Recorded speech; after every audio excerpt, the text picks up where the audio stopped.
আসসালামু আলাইকুম এভরিওয়ান, হাজির হয়ে গেছি প্লেফুল কিসের সিজন 2 নিয়ে।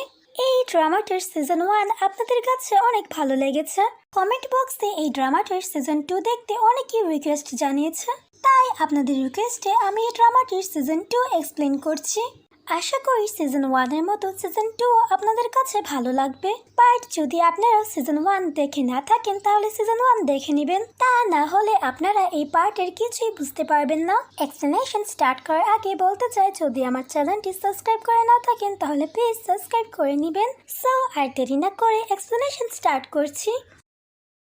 হানি সেউংকে বিয়ে করে অনেক খুশি ছিল। যাই হোক, তার 4 বছরের চেষ্টায় সে নিজের ক্রাশকে বিয়ে করতে পেরেছে। আর হানি এখন নার্স স্কুলে এডমিশন নিয়েছে। আর আজকে ছুটির দিন হওয়ায় ওরা দুইজনেই ঘুমিয়েছিল। তখন হানি তাড়াতাড়ি ঘুম থেকে উঠে পড়ে। সেউং এটা দেখে হানিকে আরো কিছুক্ষণ ঘুমাতে বলে, যেহেতু আজকে ছুটির দিন ছিল। হানি সেউংকে বলে, পরিবারের সবাই আজকে বাইরে ঘুরতে গেছে, পাশে শুধু আমরা দুইজনই আছি, তাই আমাকে জলদি উঠে তোমার জন্য ব্রেকফাস্ট বানাতে হবে। সেউং হানিকে বলে, শুধু আর 5 মিনিট আমার সাথে ঘুমিয়ে থাকো। ঠিক তখনই অ্যালার্ম বেজে ওঠে আর আমরা বুঝতে পারি হানি এতক্ষণ ঘুমিয়ে ঘুমিয়ে কল্পনা করছিল। সেউং অ্যালার্মের আওয়াজে উঠে পড়ে আর হানির উপর রেগে যায়, এখনো পর্যন্ত সূর্য ওঠেনি, তাহলে তুমি এত সকালে অ্যালার্ম কেন দিয়েছ? তার উপর আজকে ছুটির দিনও ছিল। হানি ঘুম ভরা চোখে সেউং এর দিকে তাকিয়ে থাকে। সেউং তাকে বলে, নিজের ঘুম ভরা চোখগুলো দিয়ে আমাকে দেখা বন্ধ করো। আর আবারও শুয়ে পুরো প্রস্তুতি নিয়ে রেখেছিল। এরপর সিনে হানি সেউং এর জন্য ব্রেকফাস্ট বানাতে শুরু করে, কিন্তু এইদিকে হানি আবারও ব্রেকফাস্টের সকল খাবার পুড়ে ফেলে। আর এই খাবারগুলোই সেউংকে খেতেও দেয়। সেউং খাবারগুলো দেখে বলে, এটা ইংলিশ ব্রেকফাস্ট দেখে তো চিনাই যাচ্ছে না। নতুন বউ হানি নিজের হাবির জন্য এই নাস্তা রেডি করেছে। এরপর দুজনকে ফল খেয়েই থাকতে হয়। সেউং হানির সকল প্ল্যানের ব্যাপারে আগে থেকেই জানতো, কারণ রাতে হানি এই বিষয়গুলো ইন্টারনেটে সার্চ করে বিড়বিড় করছিল। আর এই জন্য সেউং সবকিছু জেনে যায়। তাই হানি এখন আপসেট হয়ে যায়। সেউং হানিকে একসাথে মুভি দেখার জন্য বলে, তো প্রিটি লাগছে। এরপর আমরা হানিকে দেখি যে এখন কলেজে ছিল আর ইনজেকশন লাগানোর প্র্যাকটিস করছিল। হানি কিছুতে ইনজেকশন লাগাতে পারছিল না, কারণ ভয়ে তার হাত কাঁপছিল। এত চেষ্টা করেও ইনজেকশন দিতে না পারায় হানির মন খারাপ হয়ে যায়। হানি ক্যান্টিনে বসেছিল। তখন সেউং হানির কাছে আসে আর তাকে জিজ্ঞাসা করে কি হয়েছে। হানি নিজের দুঃখের কাহিনী সেউংকে শোনায়। আমার ইনজেকশন দেওয়ার সময় ভয়ে হাত কাঁপতে লাগে, আমার দ্বারা এটা হবে না। সেউং হানিকে বলে, হবে নাই যখন তাহলে ছেড়ে দাও, তোমাকে শিখাতে গিয়ে সকল টিচারেরও মাথা নষ্ট হয়ে যাবে। এমনিতেও তুমি নার্স এই জন্য হতে চেয়েছিলে, কারণ আমি ডক্টর হতে চাইছিলাম। হানি সেউংকে বলে, তোমার লজ্জা করে না নিজের ওয়াইফকে এতগুলো নেগেটিভ কথা বলে ইনসাল্ট করতে? তুমি আমাকে এভাবে কি করে বলতে পারলে? সেউং হানিকে বলে, প্রথমে তুমিই বলেছিলে যে তুমি আর পারবে না। হানি বলে, যদি কোনো হেল্প করতে পারো তাহলে বলো। সেউং তাকে বলে, কাউকে গিয়ে ধরো আর তার উপর প্র্যাকটিস করো। আর হানির অপমান করে বলে, আমি এমন নার্সের সাথে কাজ করতে চাই না যে সামান্য একটু বেসিক ইনজেকশন লাগাতেও জানে না। সেউং এর কাছ থেকে এতগুলো অপমান পেয়ে হানি নিজের ফ্রেন্ড মিনাকে দেখা করতে ডাকে। আসলে হানি মিনার উপর ইনজেকশন লাগানো প্র্যাকটিস করতে চাইছিল, এই জন্য সে তাকে প্রথমে পেট ভরে খাওয়ায়। এরপর জিজ্ঞাসা করে, আমরা বেস্ট ফ্রেন্ড তাই না? মিনা বলে, হ্যাঁ অবশ্যই আমরা বেস্ট ফ্রেন্ড। এটা শুনে হানি খুশি হয়েছে। এরপর নিজের ব্যাগ থেকে ইনজেকশন বের করে মিনাকে ইনজেকশন লাগানোর জন্য। এটা দেখে মিনা খুবই ভয় পেয়ে যায় আর সেখান থেকে দৌড়ে পালিয়ে যায়। এরপর হানি জুলির কাছে চলে আসে। জুলি আগে থেকেই প্রস্তুতি নিয়ে এসেছিল, কারণ মিনা জুলিকে জানিয়ে দিয়েছে হানি ইনজেকশন প্র্যাকটিসের জন্য তোমাকেও ডাকতে পারে। এই জন্য সে নিজের সাথে করে বড় একটা টেডি বিয়ার নিয়ে আসে আর সেটাকে হানিকে প্র্যাকটিস করার জন্য দিয়ে দেয়। হানি আপসেট হয়ে যায়, কারণ কেউই তাকে সাহায্য করছিল না। আর এই কারণে হানি টেডি বিয়ারের সাথে প্র্যাকটিস করতে শুরু করে। সেও এই সময় হানিকেই দেখছিল আর তার বোকা বোকা কাজগুলো দেখে হাসতে লাগে। টেডি বিয়ারের উপর প্র্যাকটিস করে হানির মনে হয় সে হয়তো ইনজেকশন লাগানো শিখে নিয়েছে। এই জন্য পরের দিন সে হসপিটালে নিজের একজন কলিগকে ইনজেকশন লাগাতে যায়। কিন্তু এবারও সে ইনজেকশন লাগাতে পারে না, তাই অনেক আপসেট হয়ে যায়।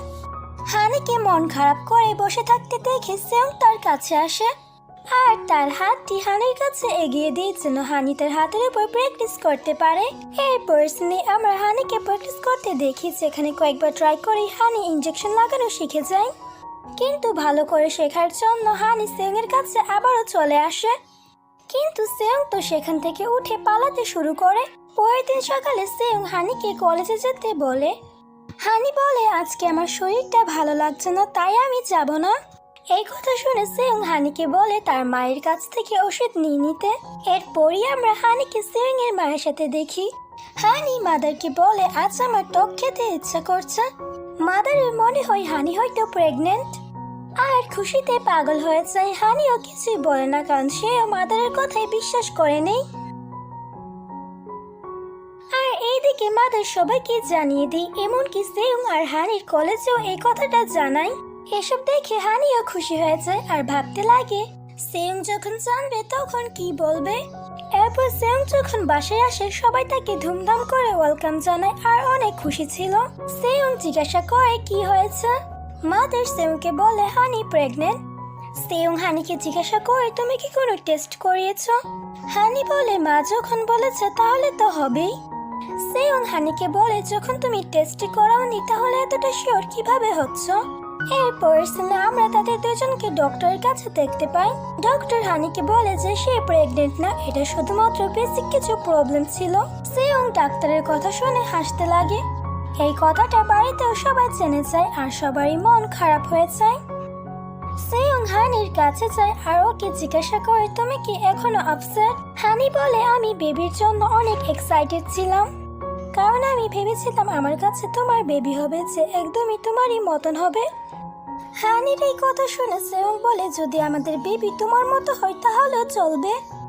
হানি সেয়ংকে বলে তুমি আমাকে নিয়ে মজা করার জন্য এই কথাগুলো বলছো তাই না। এতে সেয়ং হানিকে বলে বেবি তোমার মতোই সুন্দর হোক, কিন্তু শুধুমাত্র ব্রেনটা যেন তোমার মতো না হয়। আর হানিকে কোলে তুলে ভেতরে নিয়ে যায়। এরপর আমরা দেখতে পাই মাদার হানি আর সেয়ংকে বলছিল যে সেয়ং এর কাজিন জিসু আমেরিকা থেকে এখানে আসছে। জিসু আর সেয়ং যখন ছোট ছিল তাদেরকে একসাথে দেখে এতটাই সুন্দর লাগতো যে মানুষ বলতো তারা বড় হয়ে বিয়ে করবে। এতগুলো কথা বলার পর উনি বুঝতে পারেন সামনে হানিও বসে আছে আর উনি হানির সামনে এই কথাগুলো বলছিলেন। এই জন্য তিনি চুপ হয়ে যান আর হানিকে বলে সে তোমার থেকে বড়, তোমার বড় বোনের মতো। হানিও এটা শুনে খুশি হয়ে যায়। এই পরিস্থিতি আমরা দেখি জিসু চলে এসেছে।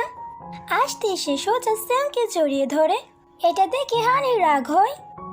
এরপর রাতে ডিনারের সময় জিসু সেয়ং এর পাশে হানির জায়গায় বসে পড়ে। জিসু হানিকে বলে আমি যদি জানতাম আমার যাওয়ার পর সেয়ং বিয়ে করে নেবে তাহলে আমি তাকে আগেই বলে যেতাম যে সে শুধু আমার। জিসুর কথাগুলি শুনে হানি ভাবতে লাগে জিসু একটু বেশি বলে ফেলছে। এখন সেয়ং আমার হাজবেন্ড, এরপরও সে এমন কথা কিভাবে বলতে পারছে। সেয়ং এখন আমার হাজবেন্ড, সে এমন কথা কিভাবে বলতে পারছে। মাদার হানিকে বলে চিন্তা করো না, জিসু একটু ফ্রেন্ডলি। এতে হানি বলে এমন কিছুই না, আমার কোনো সমস্যা হচ্ছে না। এরপর আমরা হানিকে বেডরুমে দেখি, যেখানে সেয়ং আসে আর বলে জিসু অনেক কিউট তাই না। এতে হানি বলে হ্যাঁ জিসু কিউট, স্মার্ট আর সুন্দরী হওয়ার সাথে সাথে তোমার সাথে অনেক ফ্রেন্ডলি। এই কথা শুনে সেয়ং হানিকে আগে থেকে ওয়ার্নিং দিয়ে দেয়, জিসুকে নিজের রাইভাল মনে করে তাকে আবার জেলাস করতে শুরু করে দিও না। আর হানিকে বলে নিজেকে জিসুর সাথে তুলনা করে আবার মন খারাপ করে ফেলো না, তোমার জন্য এটা করেই ভালো হবে। হানি বলে ওঠে কেন। সেয়ং বলে কারণ জিসু তোমার থেকে বড় আর তোমার জিসুর সাথে ভালো ব্যবহার করা উচিত। এই কথা শুনে হানি রাগ করে ঘুমিয়ে পড়ে। এরপর আমরা হানিকে কলেজে দেখি যে সেয়ংকে ভয়েস মেসেজ পাঠায়, আমি তোমার জন্য কলেজের বাইরে অপেক্ষা করছি, তুমি তাড়াতাড়ি আমার কাছে চলে আসো, আমরা দুইজন একসাথে লাঞ্চ করতে যাব। সেয়ং রিপ্লাই করে আমি আসতে পারবো না, কেননা আমি জিসুর সাথে লাঞ্চে যাচ্ছি। সেয়ং এর রিপ্লাই শুনে হানির মাথায় উল্টাপাল্টা চিন্তা আসতে শুরু করে আর সে নিজেকে নিজে বুঝাতে থাকে সেয়ং তো শুধুমাত্র একটা মেয়ের সাথে গিয়েছে আর এমনিতেও জিসু তো সেয়ং এর বোনের মতো।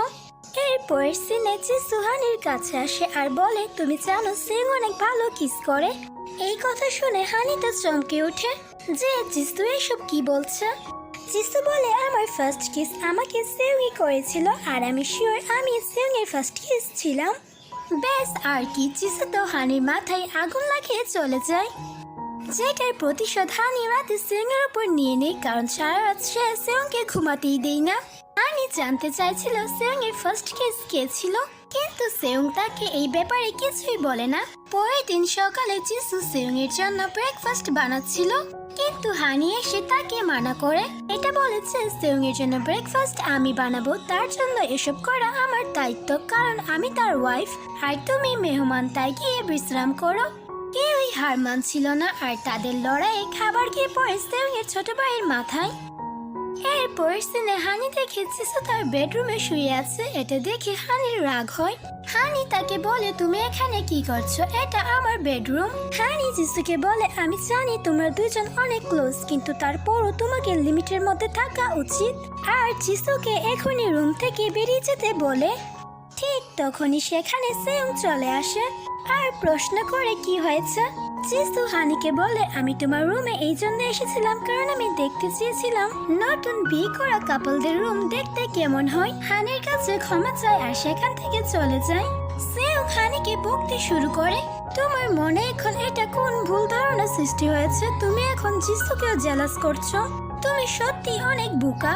এরপর সেউং জিসুর কাছে যায় আর তার কাছে হানির এমন ব্যবহারের জন্য ক্ষমা চায়। জিসু সেউংকে বলে এতে তোমার কোনো দোষ নেই। জিসু বলতে লাগে আমি বুঝতে পারি না তুমি কেন হানিকে বিয়ে করলে, না তো সে সুন্দর, না কোনো কাজ ভালো করে করতে পারে, আবার স্মার্টও না। জিসু সেউংকে বলে তুমি জানো আমার কত বড় শক লেগেছিল যখন আমি জেনেছি তুমি অন্য কাউকে বিয়ে করে নিয়েছো। হানিও সেখানে চলে আসে আর জিসুর কথাগুলো শুনে ফেলে আর ওর কাছে এসে বলে তুমি যদি সেউংকে পছন্দ করতে তাহলে তাকে ছেড়ে আমেরিকায় কেন গিয়েছিলে? যদি আমার কখনো আমার কেরিয়ার আর সেউংয়ের মাঝে কাউকে বাঁচতে হতো তাহলে আমি সেউংকেই বেছে নিতাম। আমি তো সেউংকে ছাড়া একদিনও থাকতে পারবো না, এমনকি আমার কাছে স্যাটারডে সানডে আর ঘুরতে যাওয়ার দিনগুলো ভালো লাগতো না। আমি ঘুরতে গেলে সেউংকে দেখতে পাবো না, এই কথা ভেবে আমি ঘুরতেও যেতাম না। জিসু হানিকে বলে তোমার সেউংয়ের প্রতি এমন ফিলিংস আছে, কিন্তু সেউংয়ের তো এমন নাও থাকতে পারে। হানি চুপ হয়ে যায় কারণ এই কথার উত্তর তার কাছেও ছিল না। হানির মন অনেক খারাপ হয়ে যায় আর সে সেখান থেকে চলে যায়। সেউং জিসুকে বলে এই কারণেই আমি হানিকে পছন্দ করি আর তাকেই বিয়ে করেছি। সেউং গিয়ে হানির রাগ ভাঙায় আর জিজ্ঞাসা করে তুমি কান্না করছো কেন? হানি বলে আমি ভয় পেয়ে গিয়েছিলাম যে হয়তো আমি তোমাকে হারিয়ে ফেলবো, আর আমার ভয়ের কারণে আমি এসব করেছি। সেউং হানিকে বলে এই পৃথিবীতে এত মেয়ে হওয়া সত্ত্বেও একমাত্র তোমাকে আমি আমার জন্য বেছে নিয়েছি। এটা বলে সেউং হানিকে কিস করে।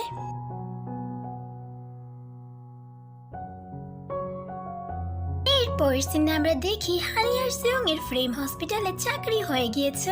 সেউং ডক্টরের আর হানি নার্সের চাকরি পেয়েছে, কিন্তু এখন সেউং হসপিটালের কাছে এতটাই বিজি থাকে যে 4-5 দিনের জন্য সে বাড়িতে ফিরতেই পারে না, এমনকি সে হানিকেও টাইম দিতে পারছিল না। হানি হসপিটালে ছিল তখন কিছু নার্সরা তার সামনে সেউংকে নিয়ে কথা বলছিল। ওই নার্সগুলো ইচ্ছে করে এমনটা করছিল যেন হানি রেগে যায়। তাদের মধ্যে একজন বলে সেউং কতটা হ্যান্ডসাম, নিশ্চয়ই তার বউয়ের অনেক খারাপ লাগছে, কেননা হসপিটালের চক্করে তার হাজবেন্ড বাড়িতেই ফিরছে না। তারা দুইজন তো একসাথে সময় কাটানোর মতো কোনো চান্সই পায় না। আরেকজন নার্স বলে সেউং এর চোখের নিচে ডার্ক সার্কেলস হয়ে গেছে, কি জানি ওর ওয়াইফ ওর কোনো খেয়াল রাখে কিনা। ওই মেয়েটার তো ওর হাজবেন্ডের জন্য কোনো চিন্তাই নেই, ওর হাজবেন্ড দিনরাত হসপিটালে পরিশ্রম করে। হানি ওদের দুজনকে তার হালা লাঞ্চ বক্সটি দেখায় আর বলে দেখো এই বক্সটা সেউং এর জন্য বানিয়েছি, আমি এখানে নিউট্রিশনের ভালোভাবে খেয়াল রেখেছি। এরপর হানি সেউংকে লাঞ্চ বক্স দেওয়ার জন্য পুরো হসপিটালে খুঁজে কিন্তু পায় না। এরপর বাইরে আসলে সে সেউংকে দেখতে পায় আর দৌড়ে তার কাছে যেতে নিলে সিঁড়ির মধ্যে পা মচকে সেউং এর উপরেই পড়ে যায়। হানি সেউং এর উপর পড়ে যাওয়ায় সেউং সেখানেই নিজের জ্ঞান হারিয়ে ফেলে। হানি সেউং এর এমন অবস্থা দেখে অনেক কান্না করতে লাগে। এরপর সে সেউং এর জন্য দোয়াও করে। এরপর সিনে ডক্টর হানিকে বলে সেউং এর শুধুমাত্র পায়ে ফ্র্যাকচার হয়েছে আর অনেক দিন ধরে না ঘুমানোর কারণে এখন বেহুশ হয়ে আছে। সেউং এর বড় কিছু হয়নি শুনে হানি অনেক খুশি হয়ে যায় আর জোরে জোরে কথা বলতে শুরু করে। হানির আওয়াজের কারণে সেউংও উঠে পড়ে। হানি হসপিটালে সেউং এর দেখাশোনা করার দায়িত্ব নিজেই নিয়ে নেয়, যার কারণে বাকি নার্সরা জেলাস হয়ে যায়। হানি অনেক ভালোভাবে সেউং এর দেখাশোনা করতে শুরু করে। সারাদিন সেউং এর সাথেই থাকে, এক মুহূর্তের জন্য সেউংকে একা ছাড়ে না। এরপর সেউং এর রুমের বাইরে হানি একজন ডক্টরকে দেখতে পায়। ডক্টর হানিকে বলে, আমার সেউং এর সাথে কিছু কাজ আছে। হসপিটালের যে সকল রোগীদেরকে সেউং দেখছে তাদের সকলের একটা চার্ট বানাতে হবে সেউং এর। হানি ডক্টরকে বলে, এখনো তো সেউং সুস্থ হয়ে ওঠেনি। কিন্তু এরপরও ডক্টর বলে ওঠে শুধুমাত্র ফ্র্যাকচারই হয়েছে, তাও আবার পায়ে, হাতে তো কিছুই হয়নি। যেহেতু হাতে কিছুই হয়নি তাহলে সে কাজ করতে অবশ্যই পারবে। হানি ডক্টরকে ভেতরে যেতে দিচ্ছিল না, কিন্তু ডক্টরও মানে না, তাই হানি সকল পেপারগুলো নিয়ে নেই আর বলে, এই পেপারগুলো আমি সেউংকে দিয়ে দিব। এরপর আমরা দেখি হানি পেপারগুলো সেউংকে দেই না, বরং নিজেই পেপারগুলোর মধ্যে উল্টাপাল্টা কাজ করতে শুরু করে। এরপর ডক্টরকে দিয়ে আসে। ডক্টর সকল পেপারগুলো সেউং এর কাছে নিয়ে আসে আর ওকে বকতে শুরু করে যে তুমি এসব কি করেছো। কেননা ডক্টর তো জানে না এই কাজগুলো সেউং না বরং হানি করেছে। সেউং বুঝতে পারে না ডক্টর তার উপর রেগে আছে কেন। সেউং চার্ট দেখে বুঝে যায় এইগুলো হানি করেছে আর ডক্টরকে বলে, আমি সব কাজ ঠিক করে আপনাকে দিয়ে দিব। এরপর হানি সেউং এর রুমে আসলে তাকে কাজ করতে দেখে আর তাকে থামায়। হানি সেউংকে কাজ করতে মানা করে। সেউং হানিকে বলে, এই সব ঝামেলা তোমার জন্যই হয়েছে, তুমি একজন নার্স হয়ে নিজের দায়িত্ব কিভাবে ভুলতে পারো। হানি সেউংকে বলে, আমি এই সব কিছু তোমার জন্যই তো করেছি, তুমি এতদিন ধরে কাজের চাপের জন্য রেস্ট নিতেও পারছিলে না, যার কারণে তোমার শরীর খারাপ হয়ে গেছে। আর এই জন্য আমি চেয়েছিলাম যেন তুমি আরো কিছু সময় রেস্ট নিতে পারো। হানি কান্না করে বলতে লাগে, আমি যখনই ভালো করার চেষ্টা করি তখনই সবকিছু খারাপ হয়ে যায়, আমি কখনোই একজন ভালো ওয়াইফ হয়ে উঠতে পারবো না। এই কথা শুনে সেউং হানিকে বলে, আমিও তো তোমাকে পড়ে যাওয়া থেকে বাঁচাতে পারিনি, তাই আমিও একজন ভালো হাজবেন্ড হতে পারলাম না। হানি বলে, না, এমনটা একদমই না। সেউং বুঝতে পারে হানির মধ্যে এখন অনেকগুলো পরিবর্তন এসেছে আর এখানে তারা দুইজন একটা ভালো মুহূর্ত কাটায়। এই পরিস্থিতি আমাদের দেখানো হয়েছে হানি ড্রাইভিং লাইসেন্স পেয়ে গেছে, যেটা সে সেউংকে দেখায়। সেউং হানির ইনসাল্ট করে বলে, 8 বার ট্রাই করার পর ফাইনালি তুমি ড্রাইভিং লাইসেন্স পেয়েছো আর এটাকে নিয়ে তুমি গর্ব করছো। এরপর ওরা দুইজন বাইরে যাচ্ছিল। হানি সেউং এর গাড়ির চাবি আগে থেকেই নিয়ে নেই আর বলে, আজকে গাড়ি আমি চালাবো কারণ আমি লাইসেন্স পেয়ে গেছি। সেউং জানে হানি কত ভালো গাড়ি চালাবে, তাই ওর থেকে চাবিটা নেওয়ার চেষ্টা করে। অনেক চেষ্টার পরও সে হানির থেকে চাবিটা নিতে পারে না। এরপর হানি গাড়ি চালায় আর ঠিক সেটাই হয়েছে যেটা নিয়ে সেউং ভয় করছিল। হানি গাড়ি চালাতে একদমই পারছিল না, তারা দুজনেই মরতে মরতে বেঁচে যায়। এরপর সেউং হানির কাছ থেকে চাবিটা নিয়ে নেয় আর নিচে গাড়ি চালাতে শুরু করে। গাড়ির মধ্যে হানি সেউংকে অনেক খাওয়ায় আর খুব এনজয় করে। হানির স্কার্ফ বাতাসে উড়ে যায় আর গাছের মধ্যে আটকে যায়। সেউং ইচ্ছে করে হানিকে নিচে বসতে বলে, আমি তোমার উপরে উঠে গাছ থেকে স্কার্ফটা নামাবো। আর হানি মুখ ফুলিয়ে বসেও পড়ে। সেউং যখন দেখে হানি সত্যি বসে পড়েছে তখন তাকে উঠায়। এরপর সেউং হানিকে নিচের কাঁধে বসায়, কিন্তু হানি অনেক ভয় পেয়েছে আর বলে, আমার স্কার্ফ লাগবে না, কিন্তু আমাকে নিচে নামাও। এরপর সিনেমা দেখি সেউং হানিকে গাড়ি চালানো শেখাচ্ছে, কিন্তু এরপরও হানি অনেকগুলো ভুল করছিল। এসব দেখে সেউং হানিকে বকতে লাগে। হানি বলে, আমি যে ড্রাইভিং স্কুল থেকে শিখেছি সেখানে আমার সাথে খুব ভালো ব্যবহার করতো। এতে সেউং বলে, হ্যাঁ, আমিও সেই মহান ব্যক্তির সাথে দেখা করতে চাই যে তোমাকে এমন ড্রাইভিং করা শিখিয়েছে। আমি তাকে অনেকগুলো ধন্যবাদ দিতে চাই। হানি বলে, তোমার আমাকে গাড়ি চালানো শেখানোর প্রতি মনোযোগটা বেশি দেওয়া উচিত। সেউং হানিকে বলে, আমার তোমাকে দেখে অনেক চিন্তা হচ্ছে, আমাদের বাচ্চার ব্রেনও না আবার তোমার মতো হয়ে যায়। এই কথা শুনে হানি অনেক রেগে যায় আর সেউংকে বলে, এক্ষুনি গাড়ি থেকে নামো। এতে সেউং বলে, আমি কেন নামতে যাব? আর এই কথা শুনে হানি নিজেই গাড়ি থেকে নেমে পড়ে। সেউং হানিকে পিছন থেকে ডাকতে থাকে, কিন্তু হানি তো শুনেই না। সেয়ং বলে তোমার মনে হয় আজকে রাস্তায় থাকার ইচ্ছে হয়েছে। হানি সেয়ং এর মনোযোগ নষ্ট করার জন্য বলে ওই দেখো সামনে একটা কুকুর। এটা শুনে সেয়ং এর মনোযোগ সরে যায় আর গাড়ি গর্তের মধ্যে গিয়ে পড়ে। এরপরের সিনে হানি অনেক হাসছিল আর বলে একটু আগে কেউ বলছিল সে নাকি অনেক ভালো গাড়ি চালাতে জানে আর আমি নাকি জানি না। এতে সেয়ং হানিকে বলে পরের বার থেকে আমার সাথে এত ডেঞ্জারাস মজা করো না। আর হানিও এটা বুঝতে পারে। পরের সিনে হানির হসপিটালের কলিগরা ওকে বলে সেয়ং কি তোমাকে কখনো তোমার বার্থডেতে গিফট দিয়েছে, যেমন ধরো ফ্লাওয়ার্স বা চকলেটস? এতে হানি ওদেরকে বলে হ্যাঁ 2 বছর আগে সেয়ং আমার জন্য পুরো রাত জেগে কোশ্চেন পেপার সলভ করে দিয়েছিল। তার উত্তর শুনে নার্সরা অনেক অবাক হয়ে যায় আর আবারও জিজ্ঞাসা করে তার মানে সেয়ং কখনো তোমাকে ফ্লাওয়ার্স গিফট করেনি, যেটার উত্তরে হানি তাদেরকে হ্যাঁ জানায়। হানি বলে সেয়ং অনেক শাই টাইপের ছেলে, ওর কাছে এসব বেশি একটা পছন্দ না। তাদের কথাগুলো সেয়ংও শুনে ফেলে। এরপর হানি সেয়ং এর কাছে আসে। সেয়ং হানিকে বলে তুমি এখানে কি করছো? হানি সেয়ংকে বলে তুমি কি বলছো, আমি এখানে নার্সের চাকরি করি। সেয়ং বলে তুমি যখন নার্স তাহলে মনোযোগটা রোগীদের প্রতি দাও নাকি আমার প্রতি? হানি সেয়ংকে বলে তোমার মনে আছে 16 তারিখে কি? আসলে এই দিন হানির বার্থডে। কিন্তু সেয়ং বলে হ্যাঁ সেদিন আমার 2টা সার্জারি করতে হবে আর সেই দিন পুরো রাতে আমি অনেক বিজি থাকবো। হানি সেয়ংকে মনে করাতে চাইছিল কিন্তু পরে আর কিছুই বলে না। এরপর ওরা দুইজন বাসে যাচ্ছিল। গাড়িতে সেয়ং হানিকে জিজ্ঞাসা করে তোমার কি ফ্লাওয়ার্স পছন্দ?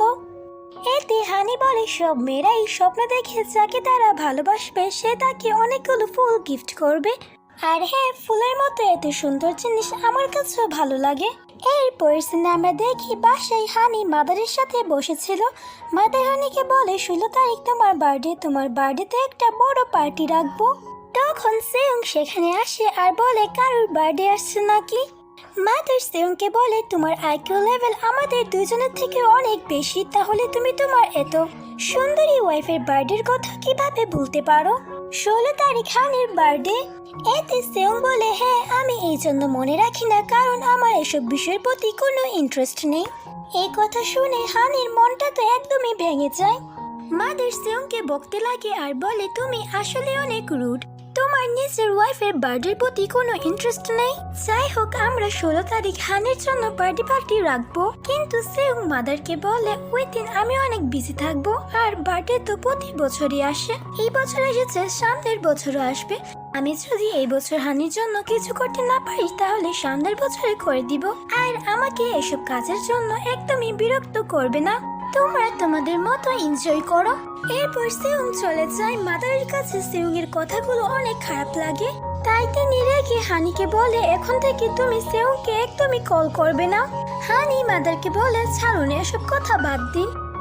এরপর সিনে হানি রুমে আসলে সেয়ং থেকে বলে তুমি তোমার বার্থডের জন্য এতটাই এক্সাইটেড ছিলে যে মাদারকে বলেও দিলে। হানি সেয়ংকে বলে আমি তো শুধুমাত্র মাদারের জন্য অ্যাক্টিং করছিলাম কারণ তিনি আমার বার্থডে নিয়ে অনেক এক্সাইটেড এবং সেলিব্রেট করতে চাইছে। সেয়ং হানির কাছে জানতে চায় আচ্ছা ঠিক আছে কিন্তু তুমি কেমন বার্থডে চাইছো? হানি বলে যেখানে শুধুমাত্র আমরা দুইজন থাকবো। আমার হাজবেন্ড আমার জন্য 100টা গোলাপ আর একটা বিউটিফুল ড্রেস নিয়ে আসবে। এরপর আমরা দুইজন একটা রেস্টুরেন্টে যাব যেখানের পরিবেশটা অনেক সুন্দর হবে আর আমার হাজবেন্ড আমার জন্য বার্থডে গান গাইবে। সেয়ং হানিকে বলে স্বপ্ন দেখা ভালো কথা কিন্তু সেদিন আমি অনেক বিজি থাকবো। হানি সেয়ংকে বলে হ্যাঁ আমি জানি বলে সেও শুয়ে পড়ে। এরপর সিনে আমরা দেখি সেয়ং হানির বার্থডে প্রস্তুতি নিতে শুরু করেছে, সে তাকে সারপ্রাইজ দিতে চাইছে। এরপর হানির বার্থডে চলে আসে, সে বাসায় ফ্যামিলির সাথে বার্থডে কেক কাটে কিন্তু সেয়ং সেখানে না থাকায় সবার মনটাই খারাপ হয়ে যায়। হঠাৎ করে হানির কাছে সেয়ং এর কল আসে। সেয়ং হানিকে জলদি বাইরে আসতে বলে হসপিটালের ইমার্জেন্সি চলে এসেছে, তাই তোমাকে এখনই আসতে হবে। বাইরে সেয়ং হানির বার্থডের পুরো প্রস্তুতি নিয়ে রেখেছে। সে নিজের গাড়িটা হানি যেমন চেয়েছিল তেমন ভাবে সাজিয়ে রেখেছে। কিন্তু হানির আগে সেখানে একজন প্রেগনেন্ট মহিলা আসে। তিনি সেয়ং এর কাছে এসে ওনাকে হসপিটালে নিয়ে যাওয়ার জন্য অনুরোধ করে। তখন হানিও বাইরে চলে আসে। সেউং হানিকে তাড়াতাড়ি করে তাদের গাড়িতে বসতে বলে। এরপরের সিনে তারা মহিলাটিকে হসপিটালে পৌঁছে দেয়, কিন্তু এসবের মধ্যে গাড়ির পুরো ডেকোরেশনই নষ্ট হয়ে যায়। তারপরও যেগুলো বেঁচে ছিল সেগুলো দিয়েই সে হানির বার্থডে সেলিব্রেট করে। এসবের পর হানি অনেক খুশি হয়ে যায় যে সে ফাইনালি সেউং এর সাথে নিজের বার্থডে সেলিব্রেট করতে পেরেছে। এরপর সেউং হানিকে কিস করে আর তার জন্য বার্থডে সং গায়। 생일 축하합니다. 생일 축하합니다. 사랑하는 এবং এই সুন্দর মুহূর্তের সাথে এই ড্রামাটার সেকেন্ড সিজন এখানেই শেষ হয়। এই ভিডিওটা আপনাদের কাছে ভালো লাগলে একটা লাইক আর কমেন্ট করতে ভুলবেন না। এন্ড প্লিজ প্লিজ প্লিজ আমার চ্যানেলটা সাবস্ক্রাইব করে নেবেন। দেখা হবে নতুন আরেকটি ভিডিওর সাথে।